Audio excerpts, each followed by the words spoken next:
खुदावंद यसुम मसीह जिसमें होकर हमारे पास हर तरह की रूहानी बरकत है, उसी के नाम में आपकी सलामती हो। अभी कुछ दौर बदल गया है, मोबाइल का दौर आ गया है। इंडिविजुअली लोग जो है वो अपनी पसंद की चीज़ें मोबाइल पर ही देख लेते हैं।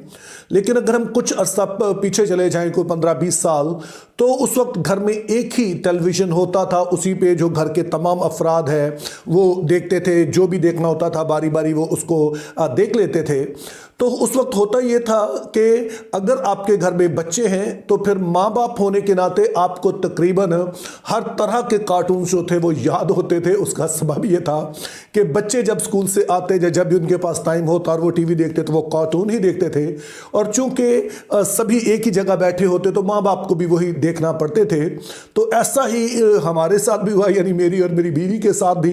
कि बच्चे तो कार्टून देखते थे और फिर उनको तो ना जाने कितने याद थे, लेकिन हमें ज़माने भर के कार्टून जो थे वो याद हो गए। और उन्हीं में से एक बड़े फेवरेट कार्टून जो हमारे बच्चों के थे वो दरअसल एक कार्टून मूवी थी और वो थी मेडागास्कर। इसमें एक जो मरकज़ी किरदार था वो एक लॉयन का था जिसका नाम एलेक्स था। और वो दरअसल एक सर्कस का शेर था, यानी कि था तो शेर लेकिन वो सर्कस में उसे रखा गया था। और वो बड़ा ही मकबूल था बच्चों में, चूँकि जब बच्चे आते तो वो वहाँ उन्हें चंद करतब करके दिखाता और उसके ख्याल में यही उसकी ज़िंदगी थी, इसी से वो खुश था। लेकिन फिर होता यह है कि एलेक्स और उसके 3 और साथी जो है, जो जानवर ही थे, वो वहाँ से फरार होकर किसी तरह जंगल में पहुँच जाते हैं। और एलेक्स को अभी पता नहीं है कि जंगल में रहने का मतलब क्या है और वहाँ पे वो हर चीज़ से डरता है। चूँकि अगरचे वो शेर है लेकिन वो रहा ही सारा सर्कस में है। वहाँ पर उसे गोश्त ला के दे दिया जाता था, वो खा लेता था। और अभी उसे शिकार करना नहीं आता है और कुछ दिन जब वहाँ रहता है तो वो भूखा होना शुरू हो जाता है, चूँकि शिकार तो वो कर नहीं सकता है, उसे पता नहीं है कि मैं शिकार कर सकता हूँ। और फिर जब उसको बहुत ज़्यादा भूख लगने लगती है तो वो फिर उसकी जो जंगली जबिल्लत है, वो जो शेर की जबिल्लत होती है, उसके अंदर उभरने लगती है, हत्ता कि उसको अपने दोस्त भी जो है वो गोश्त दिखाई देते हैं। लेकिन बहरहाल वो किसी तरह से उन्हें शिकार नहीं करता। लेकिन हाइनास होते हैं, वो आकर उसके दोस्तों पर हमला कर देते हैं। और उस वक्त वो आता है और आकर जब जोर से धाड़ता है तो उसकी धाड़ सुनकर वो सारे हाइनास जो हैं वो भाग जाते हैं। और उस दिन उसको अंदाजा होता है कि दरअसल मैं शेर हूं और शेर होने का दरअसल मतलब क्या है कि मुझे सिर्फ करतब नहीं दिखाने हैं, बल्कि मेरी दहशत इतनी है कि हर तरह के जो मेरे दोस्तों के दुश्मन हैं वो उससे भाग सकते हैं। अब ये बड़ी ही दिलचस्प स्टोरी है, लेकिन स्टोरी से ज्यादा ये बड़ा ही एक अहम सबक है, एक बहुत ही सीखने वाली बात इसमें जो मसीही है, और खास तौर पर मैं उनकी बात कर रहा हूं जो ईमानदार मसीही है, उनके लिए सीखने के लिए एक बड़ा ही अहम सबक है कि बहुत दफा हम मसीह में होते तो हैं लेकिन हम नहीं जानते कि मसीह में होने की वजह से हमारी हैसियत क्या है और हमारा इख्तियार क्या है। तो अब अगर आप इन वीडियोस को बाकायदगी से देख रहे हैं तो अभी तक आपको यह बात रट गई होगी कि मसीह में होने का मतलब क्या है, यानी कि मसीह में पेवस्त हो जाना। जैसे किसी दरख्त में लाके कोई और डाली पेवंद कर दी जाती है, तो ऐसे ही हम भी मसीह में पेवस्त हो गए। अब हम मसीह का हिस्सा बन गए और उसमें पेवस्त होने के सबब से अब खुदा ताला हमें उसी तरह से देखते हैं जैसे वो मसीह को देखते हैं, यानी कि खुदा ताला हमें रास्तबाज समझते हैं, नया मखलूक समझते हैं, हमें लैपालिक बेटा समझते हैं। और उन्हीं में से एक बरकत जो है उसकी आज भी हम बात करेंगे, जिसका जिक्र हमें इफिसियों 2 बाब और उसकी 6 आयत पे मिलता है। तो इस आयत में कुछ यूं लिखा है, और मसीह यस्सू में शामिल करके उसके साथ जिलाया और आसमानी मुकामों पर उसके साथ बिठाया। अब यह हवाला यूं तो रूहानी जंग के हवाले से बड़ा ही अहम है और इस पे बड़ी डिटेल में बात की जा सकती है, लेकिन हम सिर्फ मसीह में होने के सबब से हम इसका क्या मतलब बनता है, हम सिर्फ उसी पर गौर करेंगे तो आप इस बात से बखूबी वाकिफ हैं कि जब यस्सू मसीह मुर्दों में से जी उठे और इससे पहले कि वो आसमान पर उठाए जाते तो उन्होंने मत्ती की अंजील उसके 28 बाब की 18वीं आयत में अपने शागिर्दों से कहा कि आसमान और जमीन का कुल इख्तियार मुझे दिया गया है, बस तुम सब कौमों में को जाकर शागिर्द बनाओ। और उसके बाद हम देखते हैं कि यीशु मसीह आसमान पर उठाए जाते हैं और फिर वो आगे हमें बताया गया है कि वो बाप की दाहिनी हाथ बैठ जाते हैं। तो इसका मतलब यह है कि खुदा बाप जो कि इस कायनात के तख्त पर बैठे हैं, यानी कि वो तमाम चीजों का इख्तियार रखते हैं। तो अब यीशु मसीह जब उनकी कामिल फरमाबरदारी करते हुए जाकर बाप के दाहिनी हाथ बैठ के, यानी कि उनका दस्ते रास्त बन गए हैं, राइट हैंड बन गए हैं, उनके बिहाफ पर वो पूरी कायनात कायनात पर जो है वो हुक्मरानी कर रहे हैं, हर तरह की ताकत उनके इख्तियार में है, तो ये यीशु मसीह खुद दावा करते हैं। और इसी बात को जब हम मरकस उसके 16 बाब की 17 आयत में पढ़ते हैं तो वहां पर यीशु मसीह इस हुक्म देने के साथ कि हम कौमों में जाकर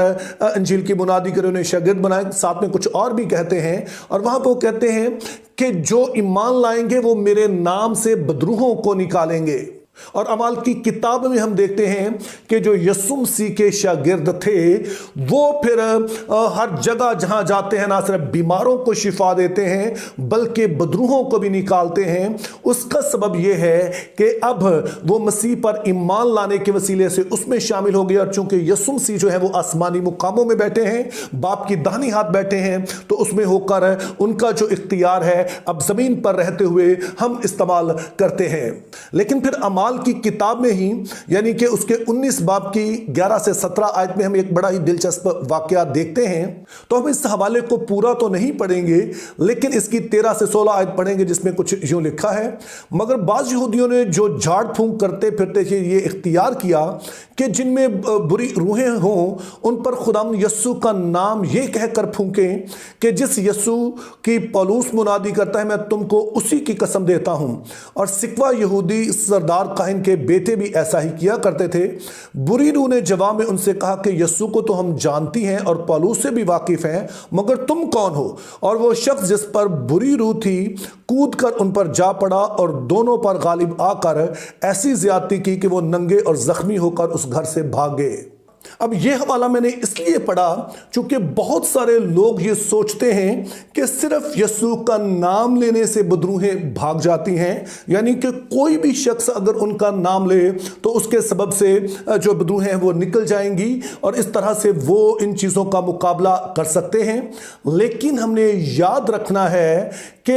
यस्सु का नाम लेने का मतलब है यस्सु के इख्तियार को इस्तेमाल करना, लेकिन यस्सु के इख्तियार को वो ही इस्तेमाल कर सकते हैं जो उसके इख्तियार में शामिल हैं, यानी कि वो जो कि मसीह पर ईमान लाकर उसमें शामिल हो चुके हैं, सिर्फ वही इस इख्तियार को इस्तेमाल करते हैं। अब ये पैगाम हमारे लिए इंतहाई अहम है चूंकि हम ऐसे मुआशरे में रहते हैं जहां पर अक्सर लोग जो हैं वो जाहिर है कि बदरूहों के बारे में और जो जादूगरी है झाड़ फूंक की बात करते रहते हैं, और ना सिर्फ गैर मसीही बल्कि मसीही जो है वो भी इससे खौफजदा रहते हैं। तो अगर कोई है जो मसीही कहलाता भी है और इस तरह से वो इन सभी बातों से खौफजदा भी रहता है तो फिर उसकी दो वजूहात हो सकती हैं। पहली वजह तो ये हो सकती है कि दरअसल वो अभी तक मसीह में है ही नहीं है। चूंकि ऐसा हो सकता है कि हम मसीही घराने में पैदा हों लेकिन उसके बावजूद हमारा यीशु मसीह के साथ कोई ताल्लुक ही ना हो, तो अगर ऐसा होगा तो जाहिर है फिर हम खौफजदा रहेंगे चूंकि हमारे पास वो दिलेरी ही नहीं है, हमारे अंदर वो पूरा यकीन ही नहीं है कि हम मसीह में है या नहीं है। और दूसरी सूरत ये हो सकती है कि हम मसीह में तो हैं लेकिन शायद हम जो है वो एलेक्स की तरह हो जो कि जानता ही नहीं था कि शेर होने का क्या मतलब है, लेकिन जब वक्त आया और उसने शेर की जैसे धाड़ा और शेर का जो इख्तियार उसने इस्तेमाल किया तो ना सिर्फ अपने आप को उसने बचा लिया बल्कि उसने अपने दोस्तों को भी बचा लिया। तो बहुत सारे ईमानदार आज भी ऐसे हैं जो मसीह में हैं तो सही, मसीह में पेवस्त हैं, लेकिन अपने इस इख्तियार को नहीं जानते हैं कि मसीह में होने के सबब से उनके पास क्या इख्तियार है, क्योंकि यीशु मसीह ने खुद इकरार किया है कि आसमान और जमीन का कुल इख्तियार मुझे दिया गया है, जिसका मतलब यह है कि वो बाप के दाहिने हाथ बैठे हैं और इसका यह मतलब है कि तमाम बातों पर उन्हें इख्तियार है, हर तरह की कुदरत और इख्तियार के वो मालिक हैं। तो अब जो मसीह पर ईमान ले आए हैं, जो उसमें पेवस्त हो गए हैं, जो उसमें शामिल हो गए हैं, वो भी रूहानी तौर पर आसमानी मुकामों पर बैठे हैं, यानी कि वो भी मसीह के इख्तियार में शरीक है और उसी इख्तियार को वो जमीन पर रहते हुए इस्तेमाल करते हैं। और जब आप इस बात को जान जाते हैं और फिर इस बात का यकीन करते हैं और इस इख्तियार को फिर इस्तेमाल करते हैं, तो मैं आपको दलेरी से बता रहा हूं, ना कोई बदरू, ना झाड़ फूंक, ना ही जादूगरी आपका कुछ बिगाड़ सकती है, चूंकि मसीह पर ईमान लाने के सबब से आप उसमें शामिल हैं और उसके साथ आसमानी मुकामों में बैठे हैं। Think biblically, live purposefully, have a very good day.